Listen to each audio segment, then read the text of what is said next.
Welcome to Too Fond of Books. My name is Janelle. Now the eagle-eyed among you will notice that I have a special guest today. Hi, I'm Aaron.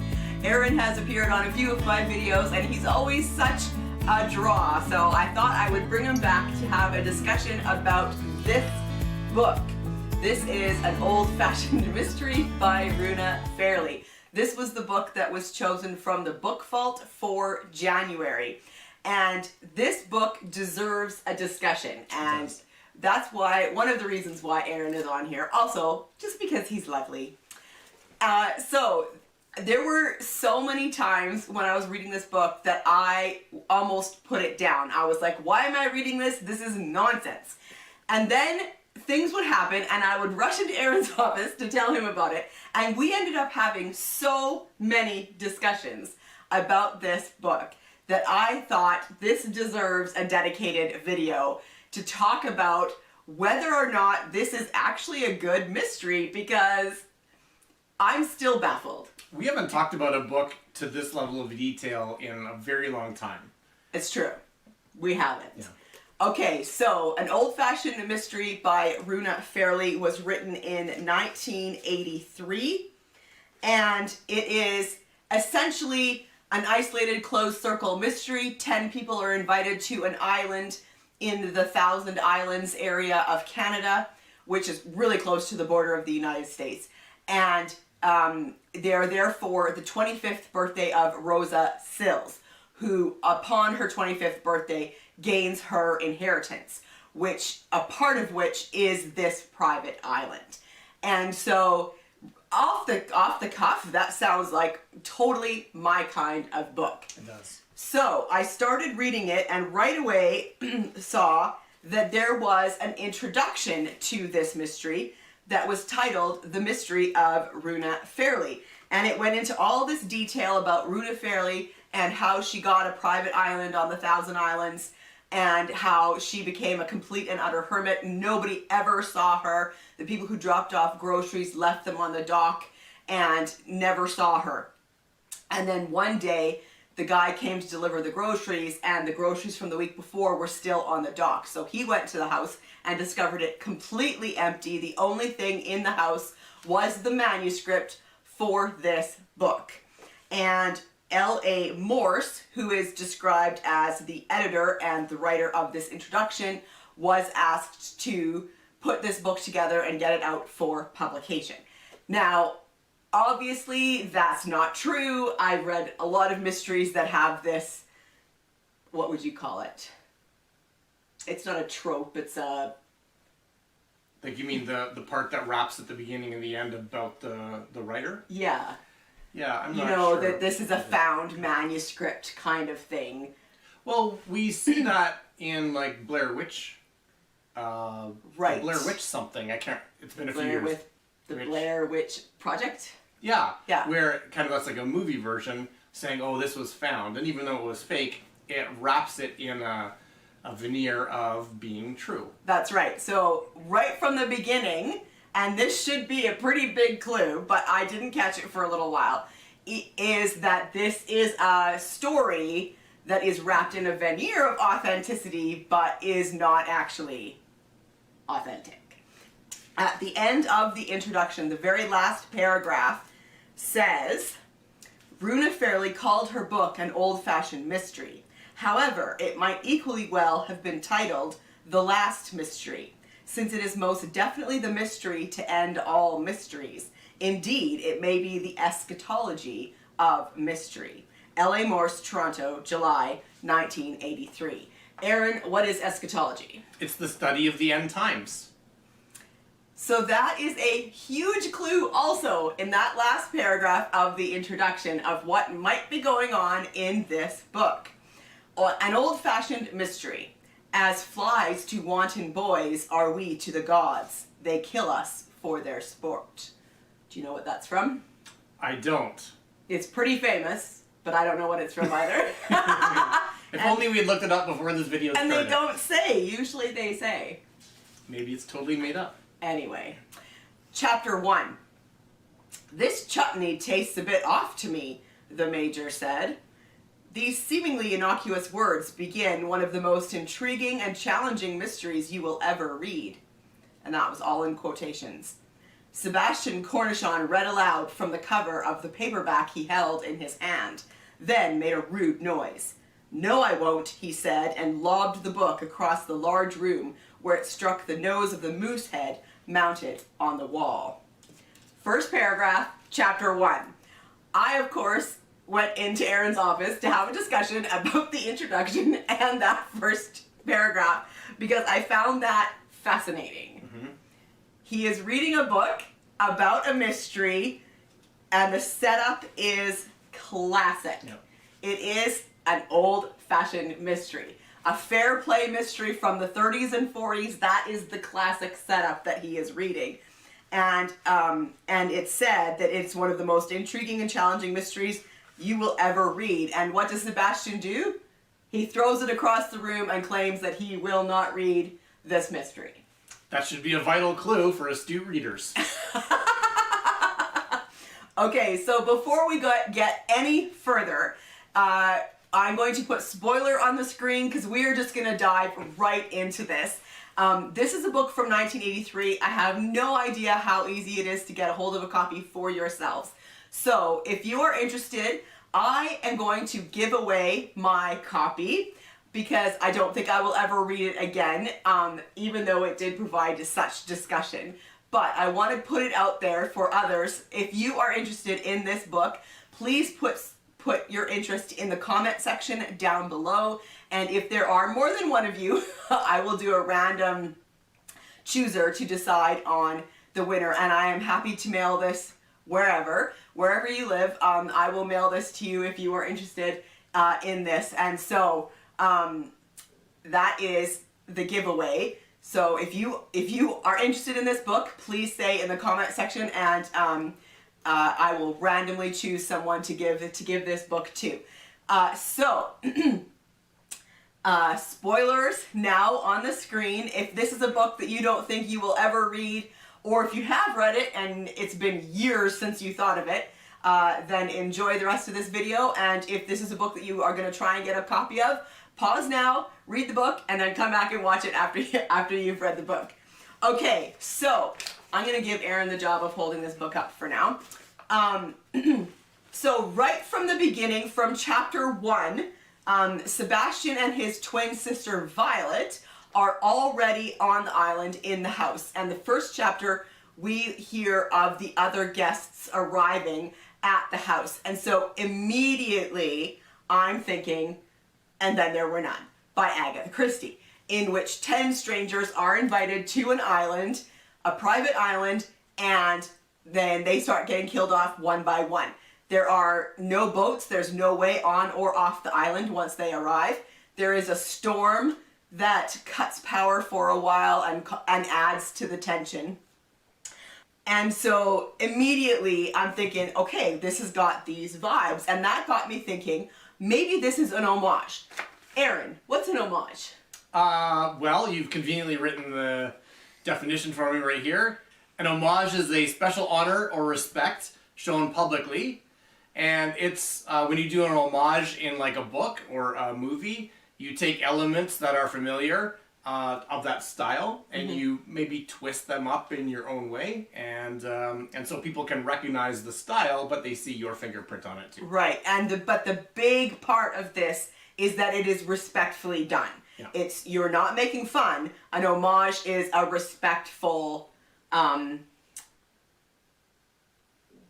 what's the word I'm looking for? Yeah, it's just a respectful way to tell the story. Right. So for example, Aaron and I just recently watched Glass Onion, which is the second in the Knives Out.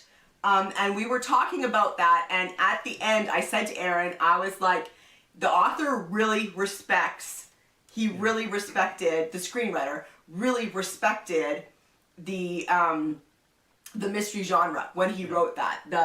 The pieces that he was playing off in there. So I would say that Glass Onion is an homage. It's a great example of an homage because there was respect to the genre in the movie. Yeah. Perfect. There was another word that I was thinking of at the time that it could have been as well, which is a pastiche. And a pastiche is an artistic work in a style that imitates that of another work, artist, or period. And so a pastiche, an homage and a pastiche are very similar, but an homage, there is a definite level of respect that maybe a pastiche doesn't have to have. But neither of them are funny or are kind of taking it apart and reconstructing it, really. Right. So that's what I was starting to think. And then as I'm reading, suddenly we have the first murder, and then all of a sudden there's a gathering of the suspects. And a gathering of the suspects is one of my favorite tropes in mysteries. I love that. When you get to the end of the mystery and the detective gathers everybody together in one room and lays out the case and accuses the killer. I love it. It's my favorite thing. But this was happening on like page 60, and I thought, what was going on? There's only been one murder. How is this? And then there were none. And so it was classic. The detective, Violet, lays out her case and accuses someone. And then all of a sudden everybody realizes that that someone isn't in the room. And so they go searching the house for that someone. And that someone is found dead in a locked room. Now, all of a sudden, we've moved from an isolated closed circle mystery to a locked room mystery. And I thought, that's intriguing.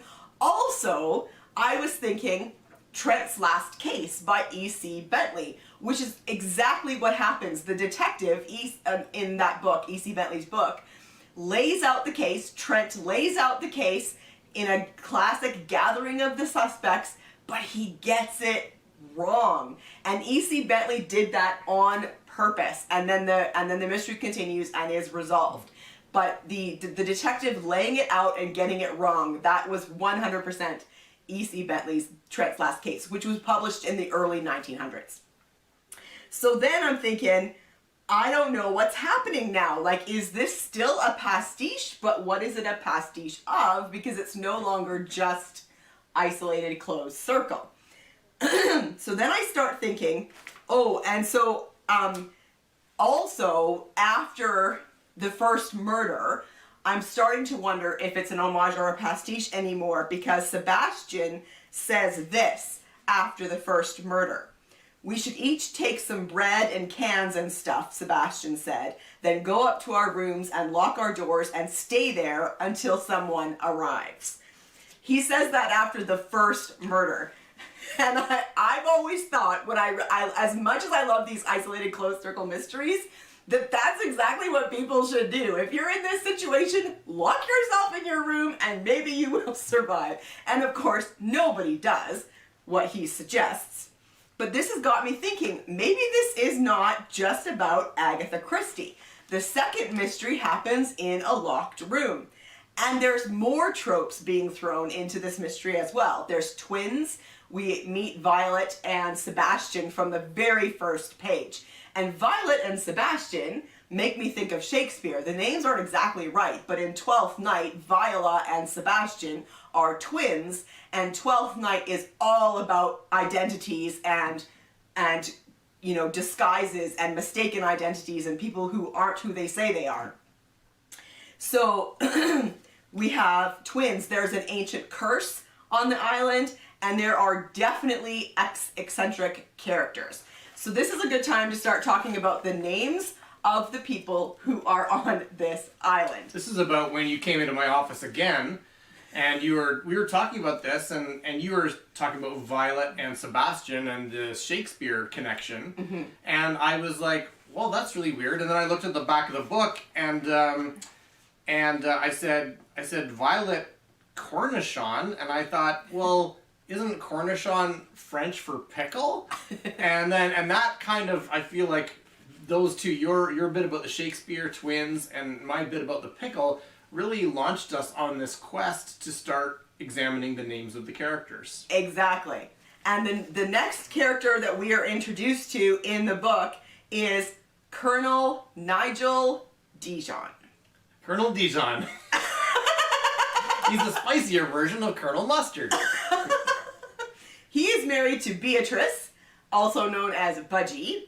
And then we have Mrs. Cassandra Cassie Argus, Eustace Droop, Mr. Ching, Mrs. Hook, Derek Costain, and Cerise Redford. When did you mention her there? I'm going to get to that in a second. So, right away, as soon as I said the name Colonel Dijon out loud, Aaron says, Colonel Mustard. So we start looking through the list to see if there are any other connections to Clue.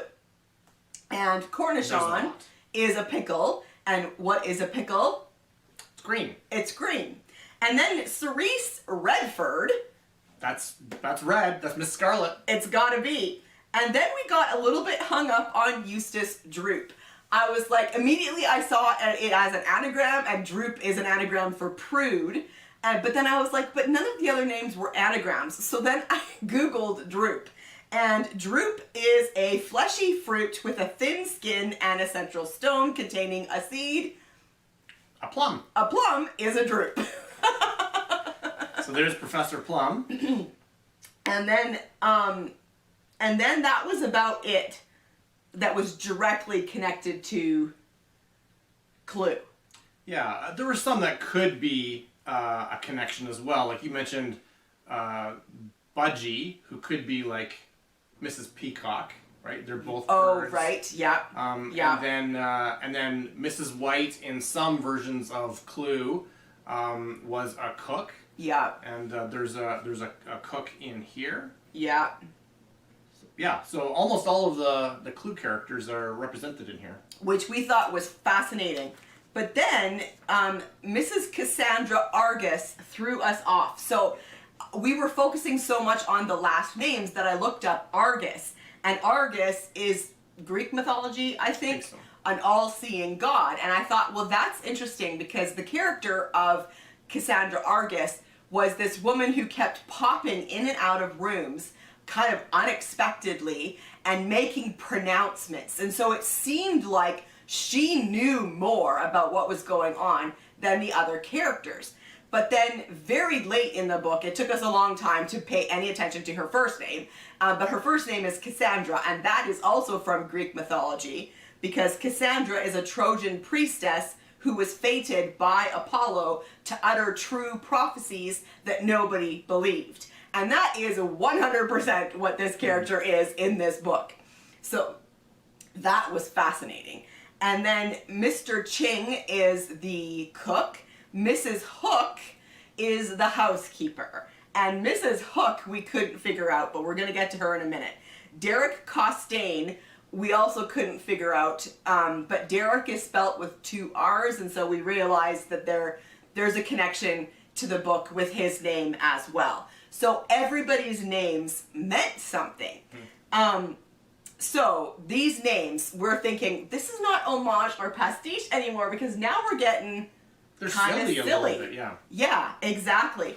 And then the deaths continue, of course, in the book, and with each death, each death gets an accusation, and then the accused gets murdered. It happened after 3 times I went to start talking to Aaron about it, because I thought, this is getting ridiculous. Like, how many times can the author do this before it gets just completely ridiculous? Well, I'm going to tell you, every single time. Every single time. So then we started having a discussion about how maybe this book is a parody or a farce. So a parody is an imitation of the style of a particular writer or genre with deliberate exaggeration for comic effect. Well, there's 100% of that happening in this book. And a farce is a comic dramatic work using buffoonery and horseplay, and typically including crude characterization and ludicrously impossible situations. Well, both of those were definitely happening in this book. So here's an example. There is an exaggeration of the mistaken identity trope, and it's connected to Mrs. Hook. The characters at some point hear on the radio that a killer has escaped from an institution. And the killer has a connection to the family that lived on this island that they are on. So the detective has started to think that that Mrs. Hook is this escaped killer. But it is way more exaggerated than that. Sebastian says, "So, sis, you're saying that this hacker, the escaped killer, killed Mrs. Hook and took over her identity. But all the time, Mrs. Hook was not Mrs. Hook, but really Helga Milch. And thus, it turned out that Hacker, who is a convicted murderer, is posing as a woman who was herself playing a part to hide the fact that she's an acquitted murderer." What a delicious irony. So there's definitely parody. Yeah. Or, like, And at that farce. point, possibly more likely, farce.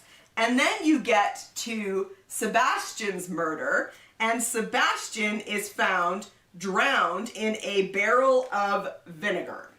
Aaron, remind our listeners what cornichon means. It means pickle. Exactly.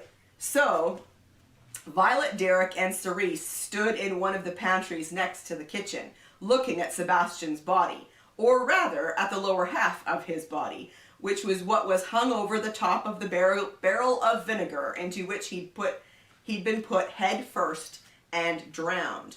"Well," Violet said eventually, "it looks like the murderer shares Sebastian's sense of humor." Cerise looked at Violet, then started to giggle. Derek said, "Huh? Don't you see?" Cerise said, still laughing. "A cornichon is in a pickle."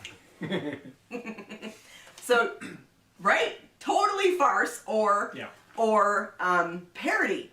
But then we also started throwing around the word satire.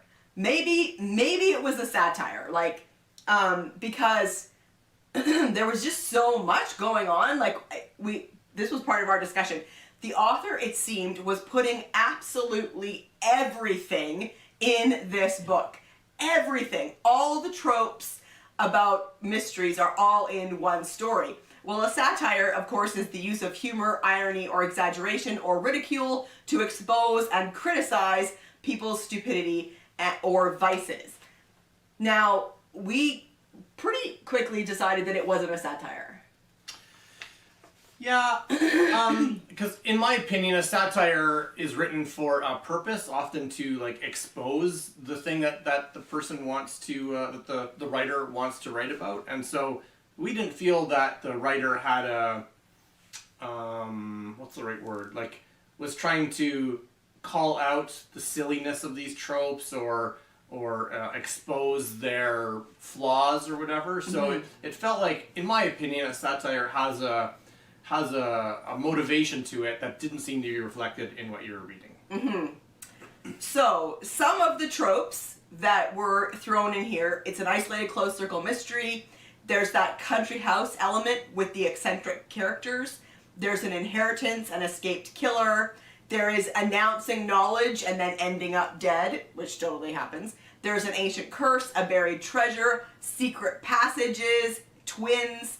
So I can't remember now distinctly. At one point, I started thinking about Knox's rules. But I did keep bumping up against the cook, who was Mr. Ching. Twins are introduced on the first page, but because they were called Sebastian and Violet, I got distracted by Shakespeare and I was looking for disguises and identity stuff. Ronald Knox, in 1929, wrote The 10 Commandments of Ronald Knox.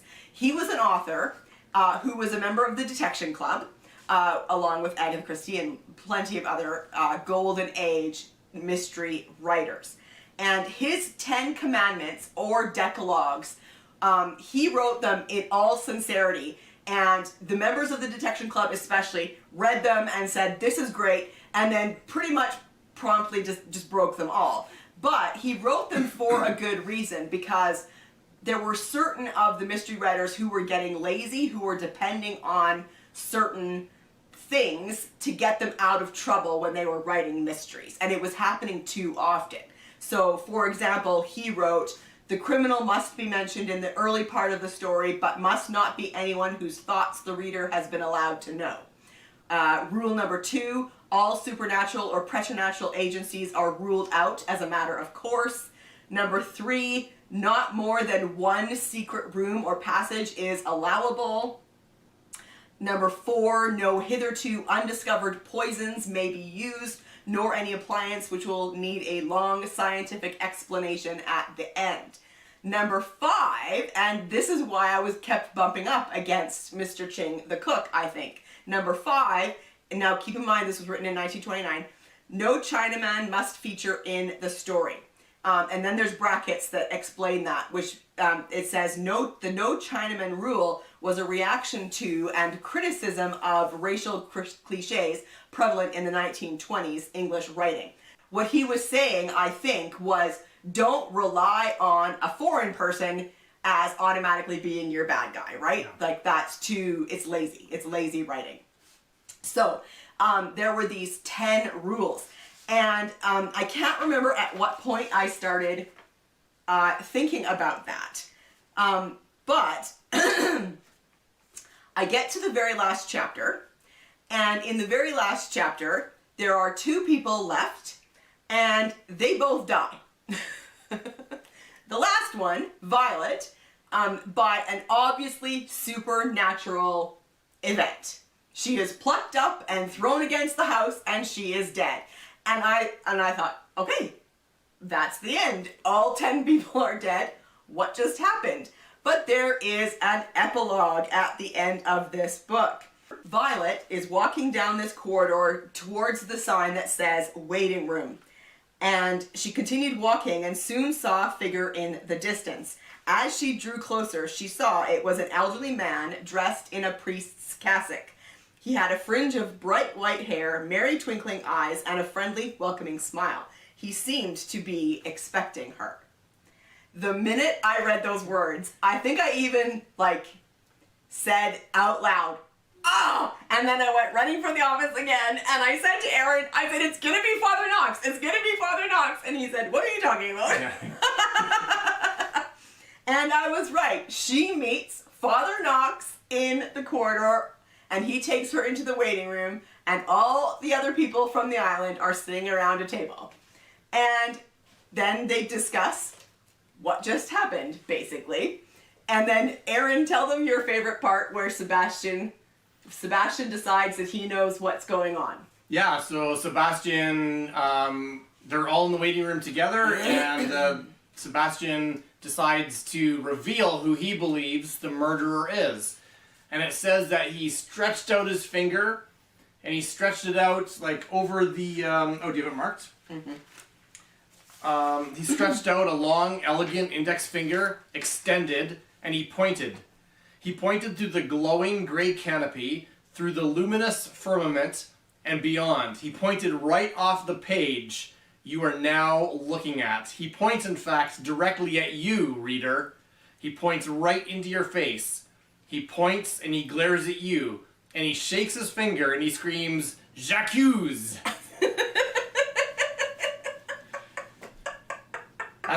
Talk about breaking the fourth wall, and it's so meta. It's very meta. It's very meta. So then, of course, Father Knox says, "You're close, but not exactly right." And then he talks about how the reader is an accessory. Because if the reader did not continue reading these stories, the authors would not write them anymore. We are an accessory. We want the murders to happen. We continue reading, therefore we allow them to happen.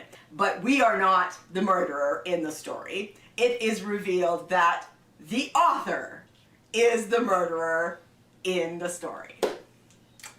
That's wild. It is. That's wild. It's totally wild. And as they're discussing the events that happened in the book, they also discuss Rosa Sills, who was the one whose birthday they were all there to celebrate, the very first victim, and the first name that means something that I completely missed. We started to think that she could have been Miss Scarlet because her first name is Rosa. But Cerise Redford was too obviously Miss Scarlet. We completely neglected her last name, because Sills is clearly a word from a European language, and equally clearly not one of the Romance languages. That means it's from a Northern European language. With that determination, it would require no great effort to discover that it is a Swedish word and that it means herring. Love it. Red herring. So, yep. I still don't know what to do with this book. And we had so many discussions and never really came to a conclusion about what this book is. Is it a parody? Is it a farce? Is it a homage? Is it a pastiche? Is it all of them? So maybe we're giving this book more credence than it deserves. What do you think? I would love to know in the comment section down below what you think this book is. What is the author trying to do here? Because if I step back from all of this stuff that we've been analyzing, which I'm going to be honest, was a lot of fun. The mystery itself wasn't that great. It was okay. There was a lot of language that I wasn't expecting, a lot of blasphemy. So if that's not your thing, you might want to stay away from it. But the mystery was just okay. Like it was nothing fabulous. But like we said at the beginning, we have not talked about a book this much in a very long time. So we started to talk about how this book is very meta. It is. And in the early 80s, was that really a thing? Like, it's very much a thing now. Yeah, you're right. I don't know if it was. Like, the only thing from the 80s that is sort of meta to the point of, like, breaking the fourth wall is, like, from Magnum P.I., where he would look at the camera and do his little eyebrow thing whenever he had a little joke. But really, I think that was overall very rare. I don't really know of other stories that would interact with the reader and break that fourth wall as much. We also were thinking and talking about how this book isn't just silly. Like, it's not just a farce, because it really does ask a lot of the reader. Like, I had to do a lot of investigating to discover the meaning of these names. Now, I could have been a lazy reader and just read through it and not paid any attention to the names. But in order to figure that stuff out, we did. Like, we looked stuff up, we talked it through, we did a lot of investigating on the meaning of names in the book. And you can't get away from it. He did give characters names that meant something. The other thing that I found absolutely fascinating about all of this is that ultimately this actually is a fair play mystery. It does obey all the rules, really, of a fair play mystery. And so I found that interesting as well. There was a lot about identity in here, and again, this could just be one of the tropes, but hardly anybody was who they said they were in this book. So then that got us thinking, like, could an argument be made that this was actually a scholarly work, in a sense? For the amount that we had to research every single name, both first and last names, everyone's name had something important to it that required, some of it was obvious, like Colonel Dijon was kind of handed to you, but then other things were like took a little bit of work. Eustace Droop, both the first and last name, Cassie Argus, Rosa Sills. If we hadn't researched some of that, we wouldn't have been as far along. Yeah. And maybe not scholarly in the sense of Greek tragedy or anything, but you had to know your stuff, your mystery stuff, in order to catch on to stuff. Like, I was already familiar with Knox's 10 rules, but there's a lot of people who may not be, and so there's an element of that, like, of knowledge of the history of the mystery genre. Sure, and Shakespeare and Greek stories, Greek mythology as well. Exactly. So what do you think? Is this a parody? Is this an homage? Is it farce? Is it the greatest work of literature ever? Or is it just the worst mystery I've read in a really long time? I still don't know. I don't know either. Let us know. It was a good conversation, though, even if it was a terrible story. It certainly was. So let us know in the comment section down below what you think. If you're intrigued enough to pick up this book, even though we basically just spoiled the entire thing for you. And don't forget about the giveaway. If you would like this book to read for yourself, please let me know in the comment section down below, and I will mail it to somebody. Alright, thanks for watching, and I will see you in another video soon. Bye. Bye.